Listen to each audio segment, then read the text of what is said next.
Hello दोस्तों, इस YouTube channel पर आपका स्वागत है। एनटीपीसी एग्ज़ाम के लिए जीएस का ये सेट है। यदि आप इस प्रैक्टिस सेट में 30% सही कर जाते हैं तो आपकी प्रिपरेशन जो है अच्छी चल रही है। बट आपको ध्यान रखना है कि नेगेटिव मार्किंग भी है 1/3 की।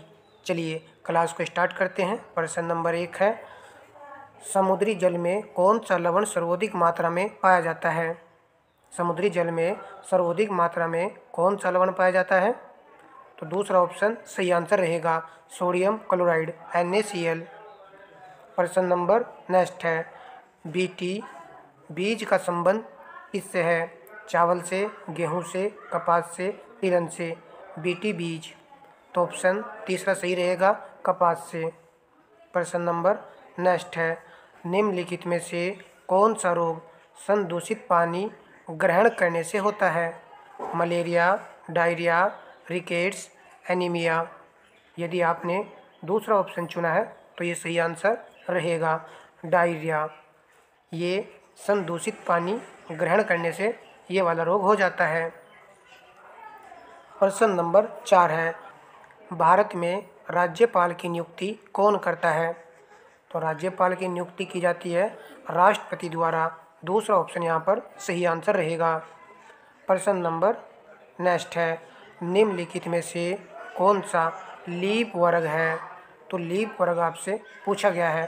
शायद यहाँ पर ये रीजनिंग का प्रश्न इंक्लूड हो रहा है जीएस में। यदि आपने दूसरा ऑप्शन चुना है तो ये सही है 1904। तो आप सब जानते हो कि लीप वर्ष वह वर्ष होता है जो कि 4 से डिवाइड हो जाए, तो यही ऑप्शन यहाँ पर राइट रहेगा। प्रश्न नंबर 6 है, हेक्टेयर की इकाई है। हेक्टेयर की आपको इकाई ज्ञात करना है। तो क्षेत्रफल जो है हेक्टेयर की इकाई होता है। पहला ऑप्शन यहाँ पर सही रहेगा। प्रश्न नंबर नेक्स्ट देखिए, रक्त से अपशिष्ट पदार्थों का छानने का कार्य करता है। रक्त से अपशिष्ट पदार्थों का छानने का कार्य कौन करता है? हृदय करता है, या किडनी करती है, या फेफड़े, या आमाशय? आमाशय तो आंसर ही नहीं होगा। यदि आपने तीसरा ऑप्शन चुना है तो ये सही रहेगा किडनी यह कार्य करती है। प्रश्न नंबर नेक्स्ट है, भारत में अधिकांश वर्षा होती है दक्षिण पश्चिम मानसून से, उत्तर पूर्व मानसून से, लौटती मानसून से, उपरोक्त में से कोई नहीं। भारत में अधिकांश वर्षा होती है दक्षिण पश्चिम मानसून से। पहला ऑप्शन यहाँ पर राइट आंसर है। प्रश्न नंबर नेक्स्ट है, भारत का राष्ट्रीय चिन्ह क्या है? तो आप इस पॉइंट को जानते हो। तीसरा ऑप्शन सही है अशोक स्तंभ। देखिए सभी प्रकार के प्रश्न एग्जाम में आते हैं और छोटे प्रश्न तो किसी भी कीमत पर एग्जाम में गलत नहीं करने हैं। मनुष्य में गुणसूत्रों की संख्या कितनी होती है? तो 46 मनुष्य में गुणसूत्र होते हैं। फोर्थ ऑप्शन सही आंसर है। भारत के प्रथम गृह मंत्री थे। भारत के प्रथम गृह मंत्री आपसे पूछा गया है, तो पहला ऑप्शन सही आंसर रहेगा श्री वल्लभ भाई पटेल। प्रश्न नंबर नेक्स्ट है, निम्न में से कौन सा एक प्राकृतिक रेशा नहीं है, अर्थात वह एक कृत्रिम रेशा है? यदि आपने फोर्थ ऑप्शन चुना है तो ये सही रहेगा नाइलॉन।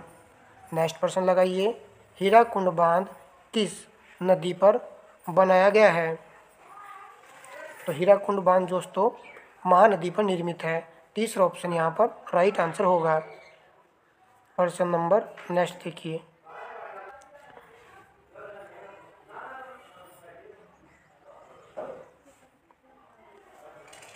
जिम कॉर्बेट पार्क किस राज्य में स्थित है?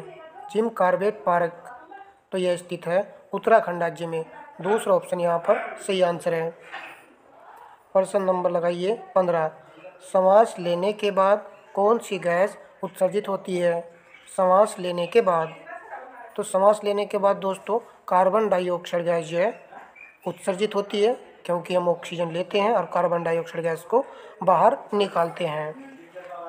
प्रश्न नंबर 16 है, पृथ्वी पर सबसे छोटा महाद्वीप कौन सा है? सबसे छोटा महाद्वीप आपसे पूछा गया है।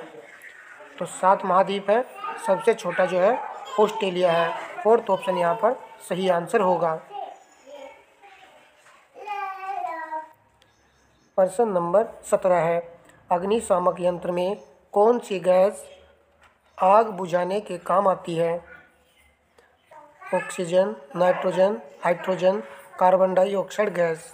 तो फोर्थ ऑप्शन सही है, कार्बन डाइऑक्साइड गैस।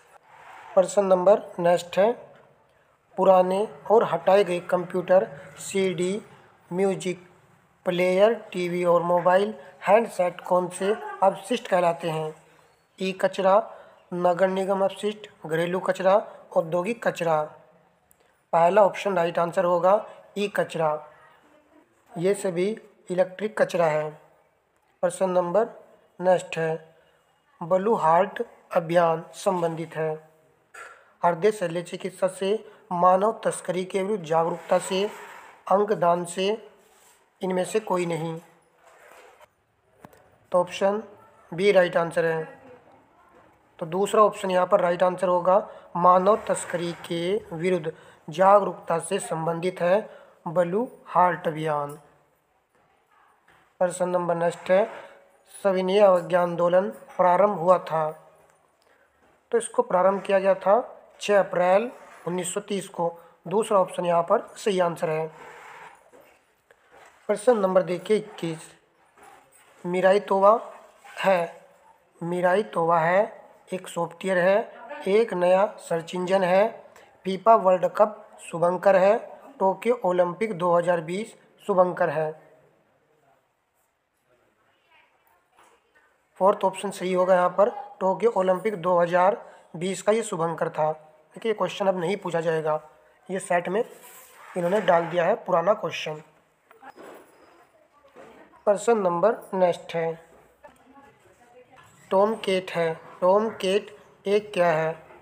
ब्राउज़र है ये, वेब सर्वर है ये, ऑपरेटिंग सिस्टम है ये, कंप्यूटर का नाम है। इंपॉर्टेंट क्वेश्चन है ये। तीसरा ऑप्शन सही आंसर होगा, वेब सर्वर है ये। प्रश्न नंबर नेक्स्ट है, हमारे सौर मंडल का सबसे बड़ा व चमकीला ग्रह कौन सा है? शनि, पृथ्वी, नेपच्यून, बृहस्पति। यदि आपने यहाँ पर फोर्थ ऑप्शन चुना, ये सही आंसर रहेगा, क्योंकि सौर मंडल का सबसे बड़ा ग्रह तो बृहस्पति है, परंतु यहाँ चमकीला ग्रह लगा करके इसको कंफ्यूज किया गया था, तो यही आंसर रहेगा। और सबसे चमकीला ग्रह वैसे शुक्र है, परंतु बड़े के साथ में ये चमकीला ग्रह भी है बृहस्पति। प्रश्न नंबर देखेंगे नेक्स्ट,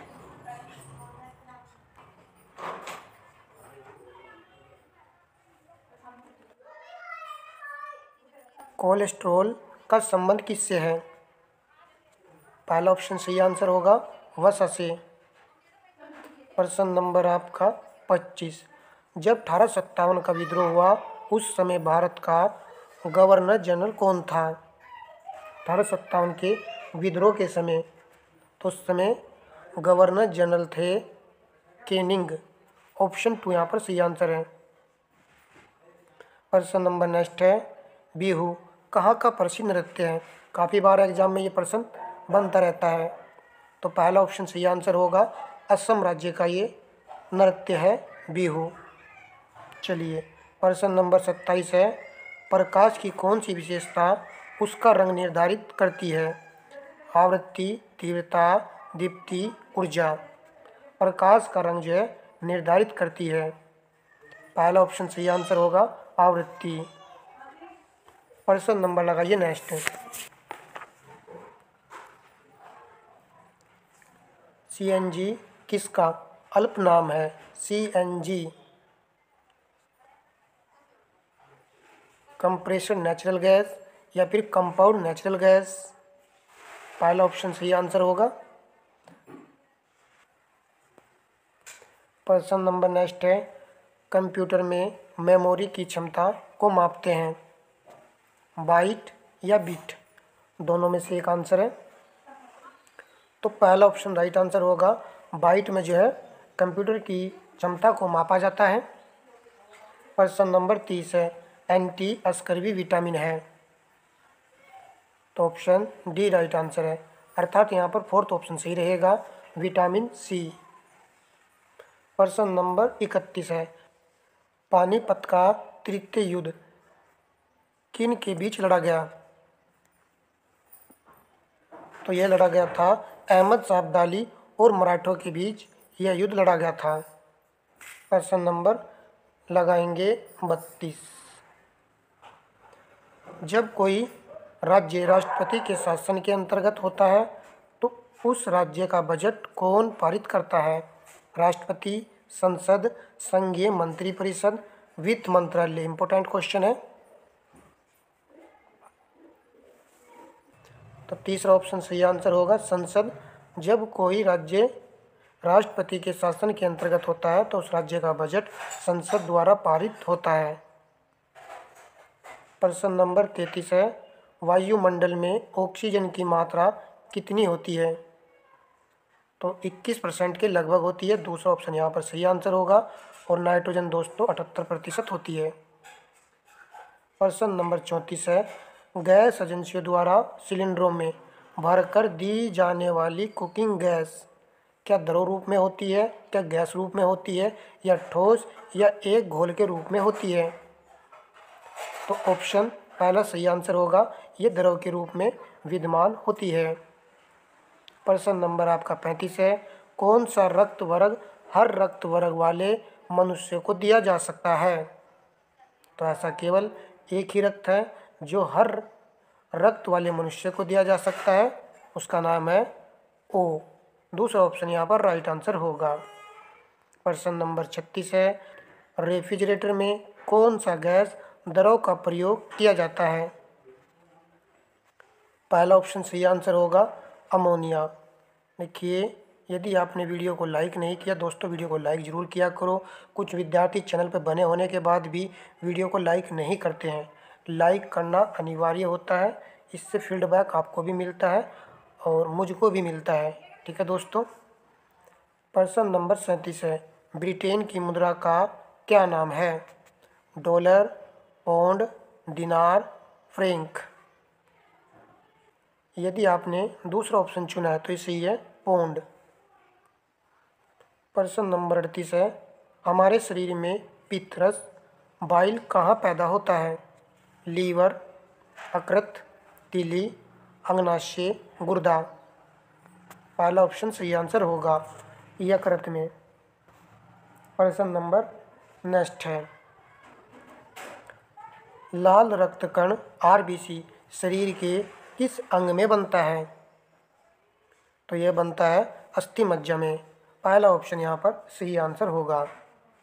प्रश्न नंबर नेक्स्ट है, कौन सी गैस वायुमंडल के ओजोन स्तर को अपघटित करती है? पहला ऑप्शन सही होगा क्लोरोफ्लोरोकार्बन गैस। तो ये जो है वायुमंडल स्तर को अपघटित करती है, क्लोरोफ्लोरोकार्बन।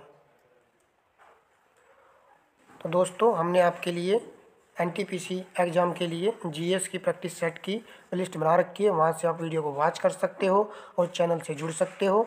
छोटे प्रश्नों का एग्जाम में बिल्कुल भी गलत नहीं करना है, क्योंकि वो हमारे लिए प्लस पॉइंट होते हैं। तो इस प्रकार के प्रश्नों पर भी आपको ध्यान देना होगा। नेगेटिव मार्किंग को हटा देने के बाद में दोस्तों कमेंट बॉक्स में ज़रूर बताइएगा कि आपने 40 प्रश्नों में से कितने प्रश्नों को सही किया है, क्या आपने 30% सही किए हैं या नहीं। ठीक है दोस्तों, कमेंट ज़रूर कीजिएगा। तो धन्यवाद दोस्तों।